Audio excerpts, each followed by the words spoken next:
একদম গড় পর্দায় ক্ষমা করে দিলেন একটু ঝামেলা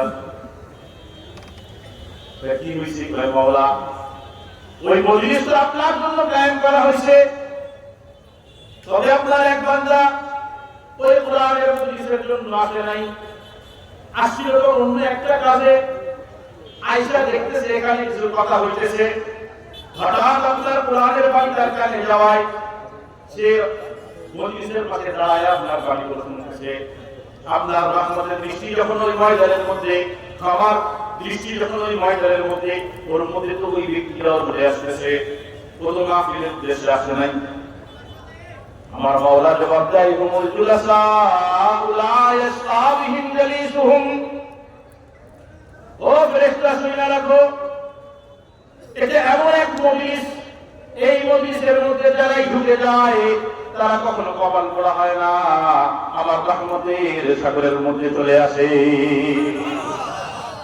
হুমুল জুলাসা লা ইয়াসতাবিহিম জালিসুহুম এই মজলিসে যারাই ঢুকে আমি তাদেরকে মাফ করে দেই এই মজলিস বড় দামি মজলিস এই মজলিস বড় দামি মজলিস আমার মাওলা বলেন ফাযকুরুনি আযকুরুকুম বান্দা যখন আমাকে স্মরণ করে আমিও তাকে স্মরণ করি হাদিসে কুদসির মধ্যে আসে বান্দা যদি ধীরে ধীরে মাওলাকে স্মরণ করে মাওলাও ধীরে ধীরে বান্দাকে স্মরণ করে বান্দা যদি মজলিসের মধ্যে প্রকাশ্যে জোরে বলেন আল্লাহু আকবার মজলিসের মধ্যে যদি মাওলাকে জোরে জোরে স্মরণ করে মাওলা এই মজলিসের থেকে উত্তম একটা মজলিস তার আরশে বসায় নেয় তো পবিত্র ফেরেশতাদেরকে নিয়ে আল্লাহ বসায়া তাই চলো আজকে তোমাদের কাছে আমি কিছু বান্দার কথা বলবো তাই মাওলা কোন বান্দা ওই যে সাদিয়ানা মাদ্রাসার ময়দানে একদল কখনো সুবহানাল্লাহ বলে চিৎকার করে জোরে বলেন না সুবহানাল্লাহ আবার কখনো আলহামদুলিল্লাহ বলে চিৎকার করে আবার কখনো আল্লাহু আকবার বলে চিৎকার করে আরে তারা ওই মজলিসের মধ্যে বসে যখন আমাকে স্মরণ করে আমি তোমাদেরকে নিয়ে বিশাল এক মাহফিল কায়েম করে এই বান্দাদের জিকির করতে থাকি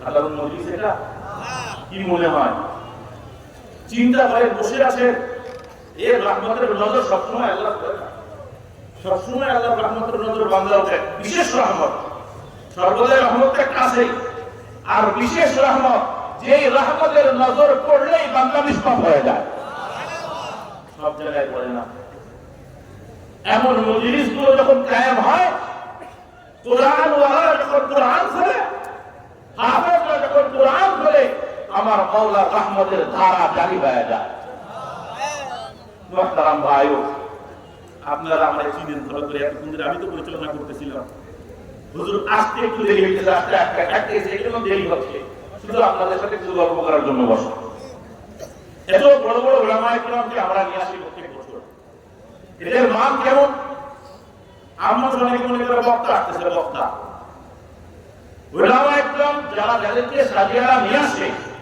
আমি মাঝে মধ্যে বিভিন্ন আত্মীয় আমাদের যখন বলে তখন আমি বলি যে বক্তা যখন নিবেন তো সাজিয়ারা মাদ্রাসা চাকুলিয়া মাদ্রাসা খুলনা দারুল উলুম মাদ্রাসা ওখানে যান যাইয়া তাদেরকে বলেন যে হুজুর কাকে আলোচক নিব আপনারা দেন কেন বলি কারণ এই মজলিসটা এই যে চেয়ার এটা একটা আমানতের চেয়ার কিসের চেয়ার এটা একটা আমানতের চেয়ার আমানতদার লোক এখানে বসতে হবে আমানতদার লোক এখানে কথা বলতে হবে এই জন্য সাজিয়া মাদ্রাসা প্রত্যেকটা যাদেরকে নিয়ে আসে কারণ এটা একটা বড় আমানতদার তৈরির কারখানা এটা আমানতদার তৈরির কারখানা কেমন কারখানা চলে একটু গল্প শোনাই ওই গল্প করতে করলে ইনশাআল্লাহ হুজুর ঢুকে যাবে একেবারে বলা হুজুর গাড়ি নিয়ে সোজা এখানে চলে আসবে তো গল্পটা শেষ করি নাকি কি বলেন আপনারা খারাপ লাগতেছে বিদায় হজের সময় রাসূল করিম সাল্লাল্লাহু আলাইহি ওয়াসাল্লাম ভাষণ দিতেছেন খুব ভালো করে খেয়াল করবেন বিদায় হজ চলতেছে 9 তারিখ আরাফার দিন রাসূল করিম সাল্লাল্লাহু আলাইহি ওয়াসাল্লাম ভাষণ দিতেছেন খুতবা দিতেছেন এই খুতবাটা ছিল এক তাৎপর্যপূর্ণ খুতবা সাহাবায়ে কেরাম আনাস রাদিয়াল্লাহু তাআলা বর্ণনা দেন রাসূলের প্রত্যেকটা কথা যেন এমন ছিল যে এই মনে হয় হুজুরের শেষ কথা এরপরই রাসূল বিদায় নিয়ে যাবেন ঠিক এমন একটা সময় কোরআনের একটা আয়াত নাযিল হইল, আল ইয়াউমা আকমালতু লাকুম দীনাকুম ওয়া আতমামতু আলাইকুম নি'মাতি ওয়া রাদিতু লাকুমুল ইসলাম দীনা। যে আল্লাহ তাআলা আজকে তোমাদের জন্য দিনকে পরিপূর্ণ করে দিয়েছেন। আদম আসছে, দিন পরিপূর্ণ ছিল না। নূহ আসছে, দিন পরিপূর্ণ ছিল না। ইব্রাহিম আসছে, দিন পরিপূর্ণ ছিল না। প্রত্যেকের শরীয়ত পূর্ণ ছিল, তবে পরিপূর্ণ ছিল না। বুঝছেন তো? পরিপূর্ণ আর পূর্ণ, প্রত্যেক নবী আসছে, শরীয়ত নিয়ে আসছে, কিন্তু পরিপূর্ণ না, পূর্ণ। আমার হাবিব যখন আসলেন, ঠিক বিদায় হজের সময় আরাফার ময়দানে আয়াত নাযিল হইল, আল ইয়াউমা আকমালতু লাকুম দীনাকুম ওয়া আতমামতু আলাইকুম নি'মাতি ওয়া রাদিতু লাকুমুল ইসলাম দীনা। এই আয়াতের মর্যাদা কেমন, এই গল্পের মধ্যে আরেকটা গল্প শোনাই। ওমর রাদিয়াল্লাহু তাআলা খলিফা, ইহুদি এক আলেম পণ্ডিত ওমর রাদিয়াল্লাহু তাআলা কে বলতেছেন, যে ওমর, তোমাদের উপরে একটা আয়াত নাযিল হয়েছে, তোমাদের কোরআনে একটা আয়াত আছে। এই আয়াত যদি আমাদের ইহুদিদের উপরে নাযিল হইতো, তাওরাতে নাযিল হইতো, তো ওই দিনকে আমরা ঈদ বানাইতাম। কি বানাইতো? উৎসব, উৎসব। ওই আয়াতটা কোনো উম্মতকে দেওয়া হয় নাই, শুধুমাত্র উম্মতে মুহাম্মাদীকে দেওয়া হয়েছে। এই যে তাওরাতুল্লাহি দেওয়া হইল, আমাদের প্রশংসা না সবাই, এটা তাওরাত ছিল। কোরআনের বিভিন্ন অংশ তাওরাতে, ইনজিলে ছিল। আর এই একটা জায়গা, একটা আয়াত কোন নবীকেও দেওয়া হয় নাই, পূর্ববর্তী কোন কিতাবও দেওয়া হয় নাই। এখন ইহুদিদের আফসোস, এই আয়াতটা যদি আমাদের উপরে নাযিল হইতো, যেই দিন নাযিল হইতো, ওই দিনকে আমরা ঈদ বানাইতাম। ওমর রাদিয়াল্লাহু তাআলা আনহু বলেন, কোন আয়াত? আল ইয়াউমা আকমালতু লাকুম দীনাকুম ওয়া আতমামতু আলাইকুম নি'মাতি ওয়া রাদিতু লাকুমুল ইসলাম দীনা। ওমর রাদিয়াল্লাহু তাআলা আনহু সঙ্গে সঙ্গে বলেন, হ্যাঁ হ্যাঁ, ওই আয়াত সম্পর্কে আমিও খুব ভালো করে জানি।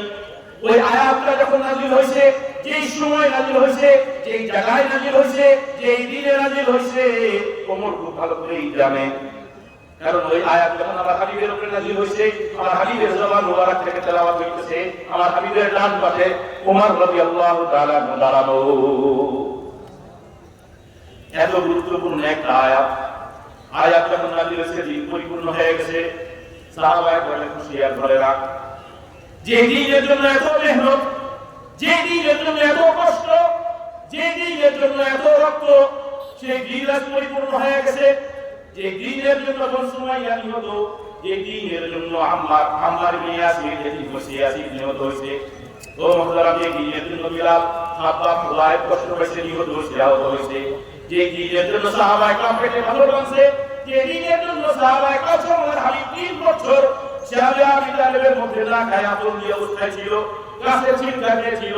যে দিনের জন্য আমার হাবিবের দাঁত কাটছে, যে দিনের জন্য সাহাবায়ে কেরাম রক্ত ঝরাইছে, সেই দিন আজকে পরিপূর্ণ হয়ে গেছে। এর থেকে খুশি সাহাবায়ে কেরামের জন্য আর আছে বলেন তো? আমরা বুঝবো না, এই কল্পনা করলেও বুঝে আসবে না, এই কল্পনা করলেও আসলে বুঝে আসবে না।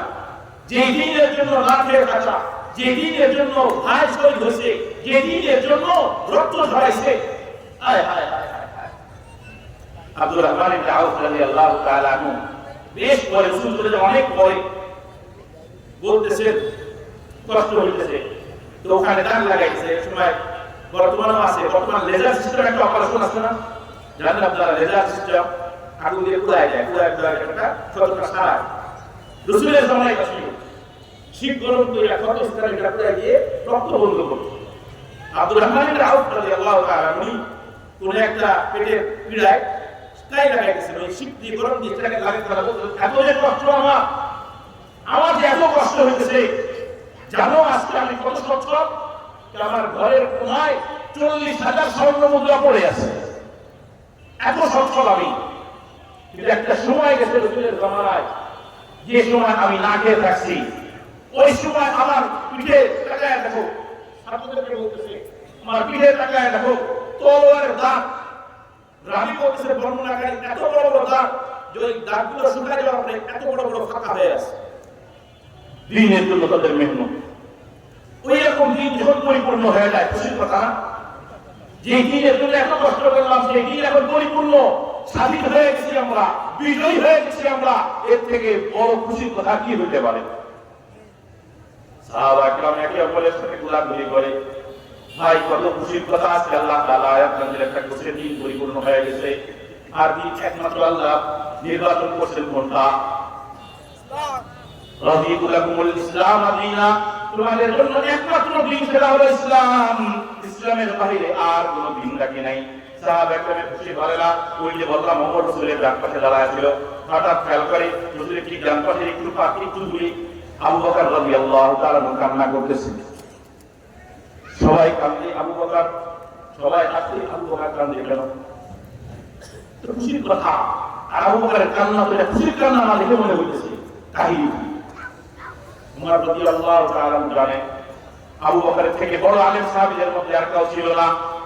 আলামুস সাহাবা ওয়া আফকাহুস সাহাবা আবু বকর। আবু বকরের থেকে কোরআন সবথেকে বেশি আর কেউ বোঝে নাই, কারণ আমার হাবিবের ছোট্ট কাল থেকে সাথী হয়ে আস্তে আস্তে কবর পর্যন্ত আমার হাবিবের সাথে চলে গেছে। আবু বকর সাহাবীদের মধ্যে সবথেকে বড় আলেম। এই আবু বকর কেন কান্দে? উমর রাদিয়াল্লাহু তাআলা আনহু বললেন, ভাই আবু বকর তুমি কেন কান্না করো? আবু বকর রাদিয়াল্লাহু তাআলা আনহু বলতেছেন, ভাই আমাকে আমার হালালে ছেড়ে দাও, আর তোমরা যে আনন্দ করতেছো আনন্দ করো। উমর রাদিয়াল্লাহু তাআলা আনহু ছাড়ে না, না ভাই বলতে হবে, আমরা দেখতেছি যে এখানে খুশির কথা, দিন পরিপূর্ণ হয়ে গেছে, দিনের বিজয় এসেছে, স্বয়ং আল্লাহর পক্ষ থেকে ঘোষণা। আল্লাহর পক্ষ থেকে দিন পরিপূর্ণতার ঘোষণা এসে যাওয়ার পরে আপনি কেন কাঁদতেছেন? ও মুহতারাম, খুব ভালো করে খেয়াল করেন, আবু বকর রাদিয়াল্লাহু তাআলা আনহু বলতেছে, ওমর দিন যখন পরিপূর্ণ হয়ে যায়, দিন যখন পরিপূর্ণ হয়ে যায়, নবীর আর প্রয়োজন থাকে না। এই আয়াতের মাধ্যমে আমার হাবিবের মৃত্যুর ঘোষণা দেওয়া হয়েছে। আবু বকরের জবান থেকে কথাটা বের হইতে দেরি, আরাফার ময়দানে ছড়াইতে দেরি হয় নাই। সাহাবায়ে কেরামের খুশি শোকে পরিণত হয়ে যায়। সাহাবায়ে কেরাম পেরেশান, হায় হায়, যে আয়াতকে আমরা আনন্দের মনে করতেছিলাম, আরে দিন পরিপূর্ণ হওয়া তো একটা আনন্দ, কিন্তু এই যে দাম গুলা করে দিয়েছিলাম, রক্ত ছড়াইছিলাম, পেটে পাথর বাঁধছিলাম, না খেয়ে থাকছিলাম, সব তো আমার হাবিবের জন্যই। আমার হাবিব যদি না থাকে, আরে হাবিবের ভালোবাসা দিলের মধ্যে ধারণ করেছি, আমার হাবিব যদি চলে যায়, তাহলে এই আনন্দ দিয়ে কি হবে? সাহাবায়ে কেরামের ওই আনন্দ যখন শোকে পরিণত হয়, রাসূল করিম সাল্লাল্লাহু আলাইহি ওয়াসাল্লাম বলেন, খুব ভালো করে খেয়াল করেন, রাসূল করিম সাল্লাল্লাহু আলাইহি ওয়াসাল্লাম বলেন, মুআত্তা মালিকের হাদিস, তারাকতু ফীকুম আমরাইন লান তাদিলু মা তামাসসাকতুম বিহিমা কিতাবাল্লাহ ওয়া সুন্নাত রাসূলি। আমার উম্মত ভালো করে শোনো, ও সাহাবীরা খুব ভালো করে শুনে রাখো, অন্য কোন যেমন চলে গেছে আমিও চলে যাব, আদম গেছে আমিও যাব, ইব্রাহিম গেছে আমিও যাব, ইসমাইল গেছে আমিও যাব, মুসা গেছে আমিও যাব, সুলাইমান গেছে আমিও যাব, দাউদ গেছে আমিও যাব, ঈসা চলে গেছে আমিও যাব, অন্য নবীদের মধ্যে আমিও যাব।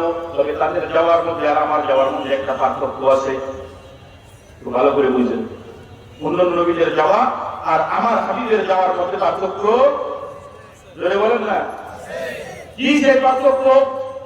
নূহ আসছিল নবুয়ত নিয়ে চলে গেছে, ইব্রাহিম আসছিল নবুয়ত নিয়ে চলে গেছে,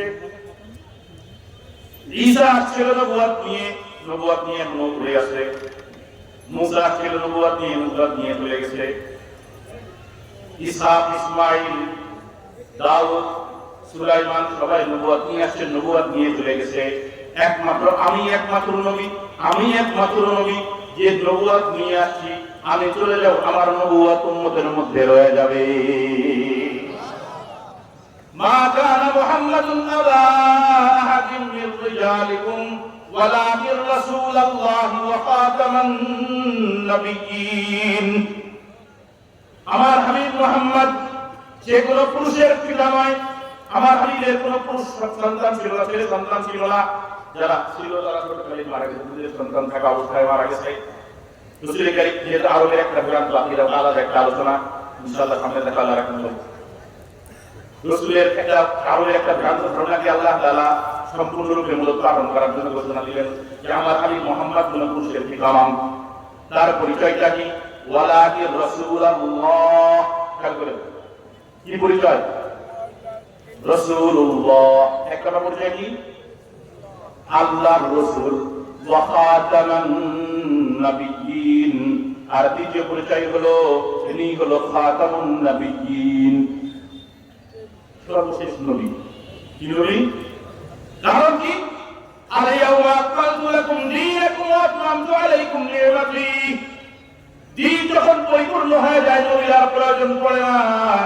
আল্লাহ তাআলা আমার হাবিবের মাধ্যমে দিন পরিপূর্ণ করিয়া নবী খাতমে নবুয়তের সিল মাইরা দিয়েছেন। সিল মাইরা বলে দিলেন হাবিব আর নবী আসবে না। সুতরাং আপনার নবুয়ত কিয়ামত পর্যন্ত শুরু থাকবে। না শুধু কিয়ামত নয়, আরশের একটা কিয়ামতের ময়দানেও থাকবে। শুধু কিয়ামতের ময়দান নয়, জান্নাতেও আপনার নবুয়ত থাকবে। আমার হাবিব বলে দিলেন আমিও চলে যাব, তবে আমার নবুয়ত থেকে যাবে। আমি দুইটা জিনিস তোমাদের মধ্যে আমার নবুয়তের আলামত রেখে গেলাম। জোরে বলেন কয়টা জিনিস? মনোযোগ দিয়ে কয়টা জিনিস? আমি কিন্তু আপনাদের কাছে মাসআলা বলতেছি, আকীদার মাসআলা। এই আকীদা যদি কারো দিলের মধ্যে না থাকে তার ঈমান থাকবে না। তো ভালো করে বুঝেন, আমি যে মাসআলাটা আপনাদের সামনে পড়ব, আশা করি হুজুর আসার আগে পরিপূর্ণ করতে পারবো। এই আকীদা যদি কারোর দিলের মধ্যে না থাকে, সামান্য পরিমাণ সন্দেহ থাকে, তার ঈমান চলে যাবে। ভালো করে শুনুন, আমার হাবিব বলে দিল দুইটা জিনিস রেখে গেলাম। কয়টা জিনিস? আমার নবুয়তের আলামত দুইটা জিনিস। এক হলো কিতাবুল্লাহ, আর দুই নম্বর হলো আমার জীবন আদর্শ। আমার হাবিবের জীবন আদর্শ। তোমরা এই দুইটা জিনিসকে যদি আপনি ধরতে পারো, মজবুত হিসাবে তোমাদের জীবনের মধ্যে ঢুকাইতে পারো, শুধু ব্যক্তি জীবনেই শুধু নয়, খুব ভালো করে বুঝেন কোরআন এবং সুন্নাহ। জোরে বলে কি? কোরআন এবং সুন্নাহ যদি তোমরা পরিপূর্ণরূপে নিজেদের মধ্যে ঢুকাইতে পারো, শুধু ব্যক্তি জীবনে নয়, পারিবারিক জীবনে, সাংসারিক জীবনে, সামাজিক জীবনে, রাষ্ট্রীয় জীবনে পরিপূর্ণরূপে যদি এই কোরআন সুন্নাহকে নিজের মধ্যে আপনাইতে পারো, তাহলে আর কখনো কিয়ামত পর্যন্ত আর বিভ্রান্ত হবে না। দুইটা জিনিস। কয়টা? দুইটা জিনিস রেখে গেলাম, নবুয়তের আলামত। এখন উম্মতের পক্ষ থেকে প্রশ্ন, খুব ভালো করে খেয়াল করেন। আমাদের মতন উম্মত যারা দিন বুঝি না, কোরআন সুন্নাহ বুঝি না, তাদের পক্ষ থেকে একটা প্রশ্ন স্বয়ং রাসূলের কাছে। খুব ভালো করে বুঝেন প্রশ্নটা কি? ইয়া রাসূলুল্লাহ, একদিন তো কোরআন সুন্নাহ আপনি আমাদেরকে বুঝাইলেন, শিখাইলেন, প্র্যাকটিক্যাল শিখাইছেন না? একদিন কে শিখাইছে? ইন্নামা বুইস্তু ফীকুম মুআল্লিমা। আমার হাবিব বলেন আমি তোমাদের মধ্যে শিক্ষক হয়ে এসেছি। এই হাদিসের একটা মজার ঘটনা। রাসূল ঘর থেকে বের হয়েছিলেন, মসজিদ নববীর মধ্যে ঢুকলে দেখে একদল সাহাবী এক পাশে বসে আছে, আর একদল সাহাবী আরেক পাশে বসে আছে। এখন রাসূল এক পাশে গেছেন, যে বলতেছেন এই তোমরা কি করো? ইয়া রাসূলুল্লাহ, আমরা আল্লাহর জিকির করি। জোরে বলেন না সুবহানাল্লাহ। জোরে আল্লাহু আকবার বলি না? একটু আগে না জিকিরের ফজিলত শুনাই না? জোরে বলি আলহামদুলিল্লাহ, সুবহানাল্লাহ, আল্লাহু আকবার। সাহাবা একরাম বলেন ইয়া রাসূলুল্লাহ, আমরা আল্লাহর জিকির করি। আল্লাহর রাসূল শুনে বলেন আলহামদুলিল্লাহ, খুব ভালো কাজ করতেছেন। আরেক পাশে গেছেন, আরেকবার সাহাবীদের কাছে কি করো তোমরা? ইয়া রাসূলুল্লাহ, আমরা তালিম করতেছি, শিক্ষা দিতেছি। কি করতেছি? আমরা এখানে ক্লাস করতেছি, শিক্ষা দিতেছি, দ্বীন শিখতেছি। রাসূল কারীম সাল্লাল্লাহু আলাইহি ওয়াসাল্লাম ওই মজলিসে বসে বলেন ইন্নামা বুইস্তু ফীকুম মুআল্লিমা। এ আল্লাহ তো আমাকে পাঠাইছে তোমাদের মধ্যে একজন শিক্ষক কইরা। সুতরাং কোরআন আসছে, আমি তোমাদেরকে শিখাইলাম, আমার জীবন আদর্শ দিয়ে প্র্যাকটিক্যাল তোমাদেরকে শিখাইলাম। উম্মতের এখন একটাই প্রশ্ন, ইয়া রাসূলুল্লাহ, আপনি তো দুনিয়ার থেকে বিদায় নেবেন, কোরআন সুন্নাহ রাইখা যাবেন, এই কোরআন সুন্নাহ আমাদেরকে কে শিখাবে? বুঝলেন? এই কোরআন সুন্নাহ আমাদেরকে কে শিখাবে? আমার হাবিব তার সিরাতের মধ্যে এর জবাব দিয়ে গেছেন, তার জীবনের মধ্যে এর জবাব দিয়ে গেছেন। আল উলামা ওয়ারাসাতুল আমবিয়া, ইন্নাল আমবিয়া লাম ইওয়ারিসু দিনারা ওয়ালা দিরহামা, ইন্নামা ওয়ারাসাতুল ইলমা। আমার হাবিব বলেন, আমি তোমাদের মধ্যে মুআল্লিম হয়ে আসছি, তবে অন্য নবীদের ন্যায় আমিও চলে যাব, তবে আমার নবুয়ত থেকে যাবে নবুয়তের আলামত কিতাব এবং সুন্নাহ, কোরআন এবং সুন্নাহ মিলাই যাব। তবে আমার পরে কারা মুআল্লিম হবে, শুনে রাখো, উলামায়ে কেরাম হলো আমার ওয়ারিস। জোরে বলেন না সুবহানাল্লাহ। এটা অন্য উম্মতকে দেওয়া হয় না, এই উম্মতকে দেওয়া হয়েছে। জোরে বলেন না সুবহানাল্লাহ। কোন উম্মতকে নবুয়তের মিরাস দেওয়া হয় নাই, উম্মতে মুহাম্মাদীকে দেওয়া হইল যে কিয়ামত পর্যন্ত আমার দ্বীন টিকে থাকবে। যে পরিপূর্ণ দ্বীনের ঘোষণা মাওলা দিয়েছেন, ওই দ্বীন কিয়ামত পর্যন্ত টিকে থাকবে। আর ওই দ্বীন টিকে থাকবে কি করে? কোরআন সুন্নাহর মাধ্যমে। কোরআন সুন্নাহর মাধ্যমে দ্বীন পরিপূর্ণতা পাইছে। দ্বীন পরিপূর্ণ কয় জিনিসের মাধ্যমে পাইছে? আবার বলেন কয় জিনিস? কেউ যদি বলে কোরআনই যথেষ্ট, চলবে, ঈমান থাকবে। কেউ যদি বলে সুন্নাহই যথেষ্ট, কোরআন লাগবে না, ঈমান থাকবে। বর্তমান জামানায় আপনাদের গিরামগুলোতে একদল টুইটার এই সমস্ত দাওয়াত দিতেছে যে কোরআনই যথেষ্ট, আর লাগবে না, কোরআনই যথেষ্ট, আর লাগবে না। মজার কথা শোনেন, কয়েকদিন আগে এই বিষয়ের উপরে আমি আলোচনা করতেছিলাম। এই যে কোন মাদ্রাসায় গেলাম কয়েকদিন আগে, যাই হোক, এই যে নাম লাগা এর আগে আমাদের আমি এখন দিয়েছিলাম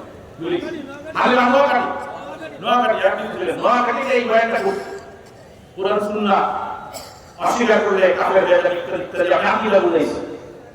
আমাকে একজন পরে বলতেছে, আমার বলতে গ্রামের মানুষ এগুলো বোঝে না, গ্রামের মানুষের আকীদা কি বুঝবে? এগুলো গ্রামের মানুষ একটু দলিলতের কথা, একটু জান্নাত জাহান্নামের কথা, ওই যে কার কথা বলে গেলেন, শুধু কোরআনের কথা কয় ইমান নাই, খাতমে নবুয়তের কথা কইলেন, যারা কাদিয়ানীরা কাফের। মানুষগুলো এগুলো গ্রামের মধ্যে আসে না। আশ্চর্য হইল, গ্রামের মধ্যে আসে না। ডুমুরিয়ার একটা অঞ্চলে, একটা অঞ্চল জানেন খ্রিস্টান হয়ে গেছে। আপনারা জানেন, আপনাদের বন্যী এলাকার একটা অঞ্চল খ্রিস্টান হয়ে গেছে। আপনি দেখতেছেন গ্রামের মধ্যে এগুলো নাই। আপনার ঘরের স্ত্রী অটোমেটিক খ্রিস্টান হয়ে গেছে, আপনার খবর নাই। আপনি দেখতেছেন তালিম করতে যায়, আপনি দেখতেছেন ভালো ফিল্মের কথা শুনতে যায়, কয়েকদিন পরে গিয়ে নাম হচ্ছে ইসরায়েল মুসলিম, কোরআন দিয়ে বোঝায়, কোরআন দিয়ে তোমাকে দিন বোঝায়। দেখো ওইদিকে হাদিসা নিয়ে আসে না সামনে, হাদিসার সামনে নিয়ে আসে না।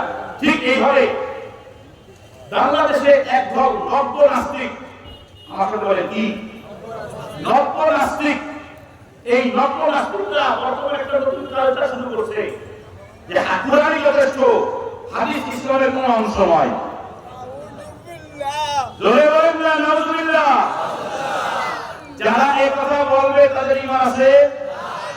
জোরে বলেন। কেন ঈমান নাই? এতদূর কি শুনাইলাম? এই জন্য ঈমান নাই, কারণ দ্বীন পরিপূর্ণ হয়েছে দুই জিনিসের মাধ্যমে। জোরে বলেন, এক কোরআন, দুই সুন্নাহ। এক কোরআন, দুই সুন্নাহ। সুতরাং কেউ যদি দুইটার একটাকে অস্বীকার করে তার ঈমান চলে যাবে। কিন্তু মজার কথা, আপনারা এটা বুঝবেন তো না। কোরআনের কথা বলে আপনাকে কোরআন থেকে বিমুখ করতেছে, হাদিসের কথা বলে আপনাকে হাদিস থেকে বিমুখ করতেছে। ধরবে কে? ধরবে কে? কে তাদের টুটি চেপে ধরবে? কে তাদের কলার চেপে ধরবে? খবরদার, খবরদার, কোরআনের কথা বইলা মানুষকে বিভ্রান্ত কইল না, শুধু হাদিসের কথা বইলা মানুষকে বিভ্রান্ত কইল না। যদি মানুষকে দিন শিখাইতে হয়, কোরআন এবং সুন্নাহর সমন্বয়ে দিন শিখাও। যখন শুধু সুন্নাহ বললে সতর্ক হয়ে যান, শুধু কোরআন বললে সতর্ক হয়ে যান, এর মধ্যেই ঝামেলা আছে। কয়েকদিন আগে ভাইরাল হয়েছে একটা বিষয়, আপনারা দেখছেন যে চরমোনার আমাদের মুফতি ফয়জুল করিম সাহেব চরমোনার, উনি একটা আলোচনার মধ্যে বলছে যারা কোরআন কোরআন কোরআন কোরআন বলে এদের কথার মধ্যে শুভম করে ফাঁকিয়েছে। এখন মানুষ একদল আলহামদুলিল্লাহ তাকবীর, নারায়ে তাকবীর। জুনায়েদ হাবিবের আগমন, প্রধানমন্ত্রীর আগমন। আলহামদুলিল্লাহ, এই গাড়ি দেখে ইনশাআল্লাহ আসবেন, আমি নেমে যাব।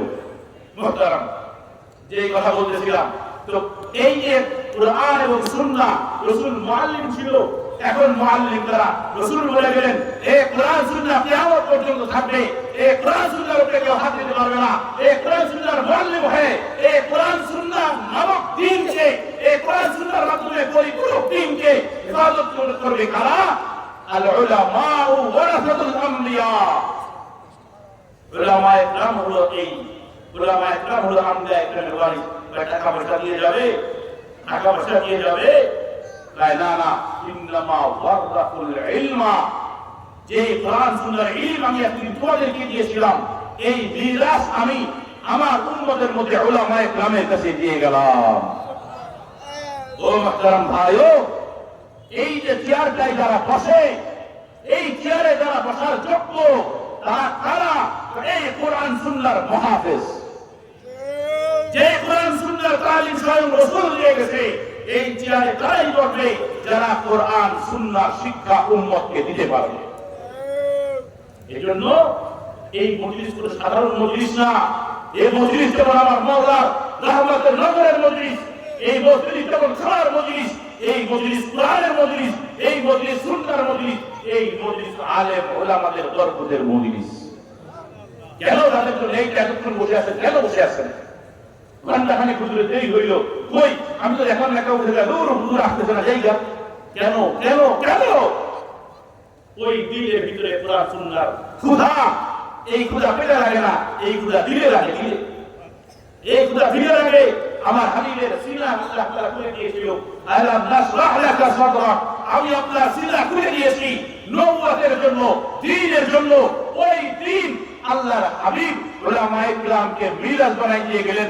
পুরা উম্মত কিয়ামত পর্যন্ত আর বিভ্রান্ত হবে না যতক্ষণ কোরআন সুন্নাহ ধরে রাখবে। আর কোরআন সুন্নাহ কিভাবে চলবো, কিভাবে সামনে যাব, তাই উলামায়ে কিরামের মাধ্যমে যখন কোরআন সুন্নাহ মুআফিক চলবে। এইজন্য আমার হাবিব বলেন, ভাই আলেম হও, নইলে তালিবুল ইলম হও। নইলে তালিবুল ইলম না হইতে পারলেও আলেমদের প্রেম করলে ভালো হয়ে যাও। এটাও সম্ভব না হয় তো আলেমদের কথাগুলো একটু শোনো। 3 নম্বরে শোনো, 4 নম্বরে আলেমদেরকে মহব্বত করো। খবরদার 5 নম্বর হইল না। 5 নম্বর তাহলে তো হালাক হয়ে যাবে। 5 নম্বর কি? যারা আহলুল ইলম এই কোরআন ওয়ালাদের প্রতি বিদ্বেষ রাখে।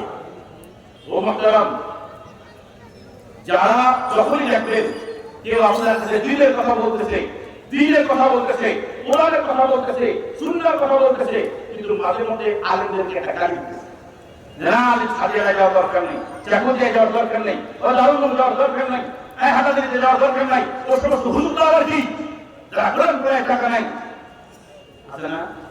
বলে না? খুব ভালো করে বলবেন, যারা আপনাকে ভুল পথে নেবে সর্বপ্রথম তারা আক্রমণ আলেমদের উপরে করবে। কেন কেন আলেমদের উপরে করবে? এই কারণে আলেমদের উপরে করবে, কারণ জানে সে যে দাওয়াত দিতেছে এইটার ভিতরে যে ভুল, এটার ভিতরে যে গলত, এটার ভিতরে যে সমস্যা, এটা আলেম ছাড়া কেউ ধরতে।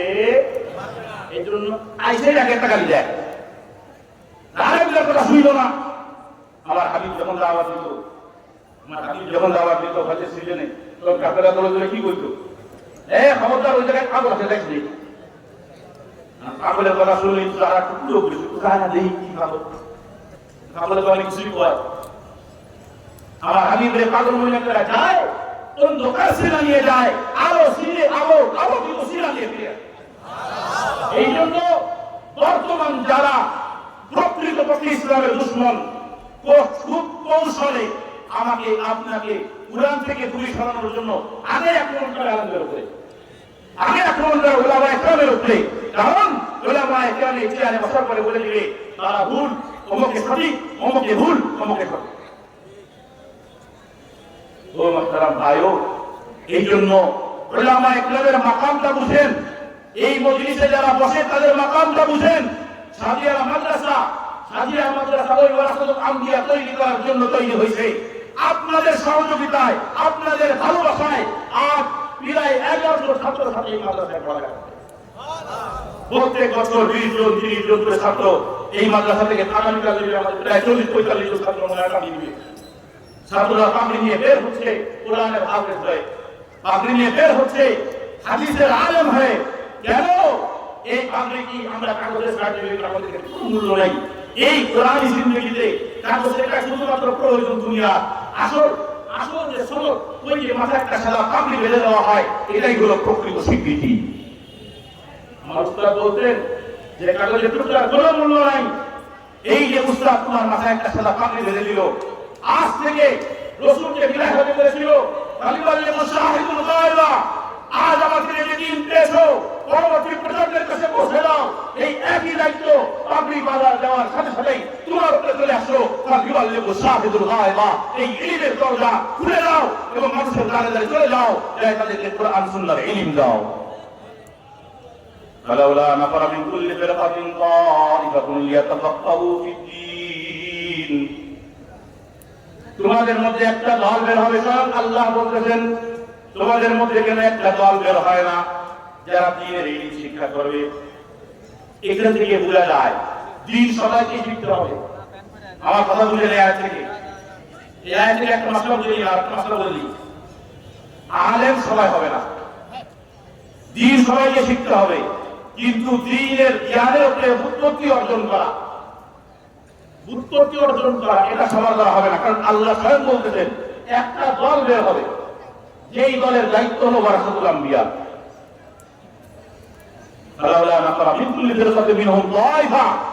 একটা দল বের হবে, বের হয়ে দ্বীন শিখবে, দ্বীন শিখে নিজের কওমের কাছে আসবে, এসে ইলমের দরজা খুলে দিয়ে কোরআন সুন্নাহ তাদেরকে শিখাবে, কোরআন সুন্নাহ অনুযায়ী তাদেরকে চালাবে। আজকাল সব থেকে বড় সমস্যা হয়ে যায় মানুষ নতুনের পাগল। বুঝলেন না? নতুনের পাগল বুঝেননি? নতুনের একটা জিনিস পাইলে মনে করে এইবার আমার একটা ভিন্ন কিছু দেখানোর জন্য।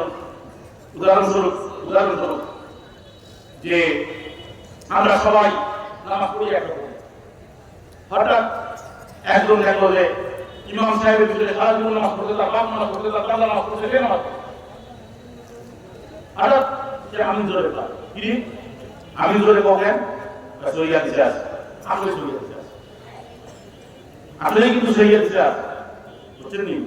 আমি জোরে বলার কথাও আছে, আসতে বলার কথাও আছে।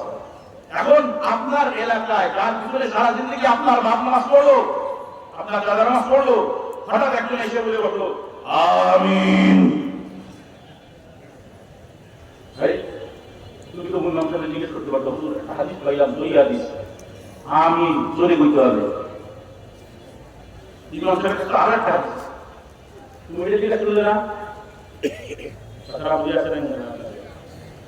হাদিস যখন দুই রকমই আছে, কোনটার উপরে তুমি আমল করবা, ওটা আল্লাহ স্বয়ং করে দিল যে একটা দল তারা এই থেকে তোমাদেরকে জানাবে যে কোনটার উপরে আমল করতে হবে আর কোনটার উপরে আমল ছাড়তে হবে।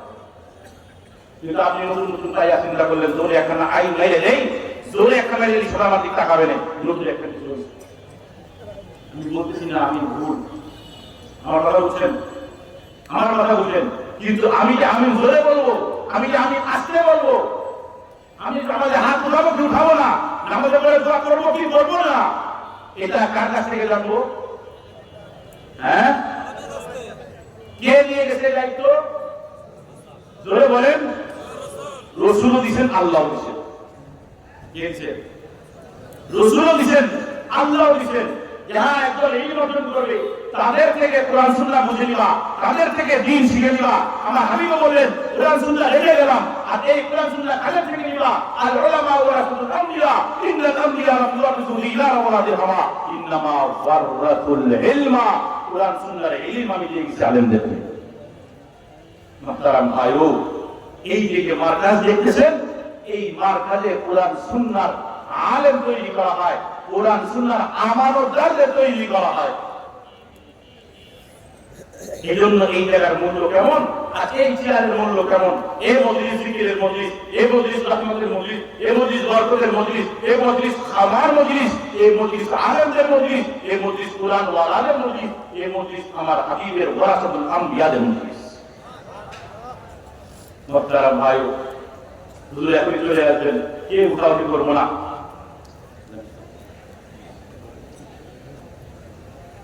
কে উঠবো না, হুজুর চলে যাবে না, মাঠ পরিপূর্ণ হয়ে গেছে। সামনে যেদিকে ফাঁকা সেদিকে চলে আসলে পিছনে অনেকে দাঁড়ায় আছে, ওরা বসতে মনে হয় কষ্ট হচ্ছে, পিছনে জায়গা নাই, দেখাই যাচ্ছে। আমাদের স্বেচ্ছাসেবক সাধুবাইয়ের একটা খেয়াল করো, 2 পাশ থেকে লোক ঢুকাই দাও। আল্লাহ তাআলা কবুল করুন, আমাদের সকলকে আল্লাহ তাআলা কবুল করে নেন। মুহতারাম ভাইও, যে কথা বলতেছিলাম একটা কথা মাঝখানে একটু বলে আমি চলে গেছিলাম, যেহেতু মূল কথা এটা ছিল আমার, যে একটা আকিদা কত মাসালা বুঝছেন। আলহামদুলিল্লাহ, নারায়ে তাকবীর। আল্লামা জুনায়েদ নগরীর আদম ও জুনায়েদ আল হাবিবের আদম, আমাদের প্রধান আলোচকের আদম।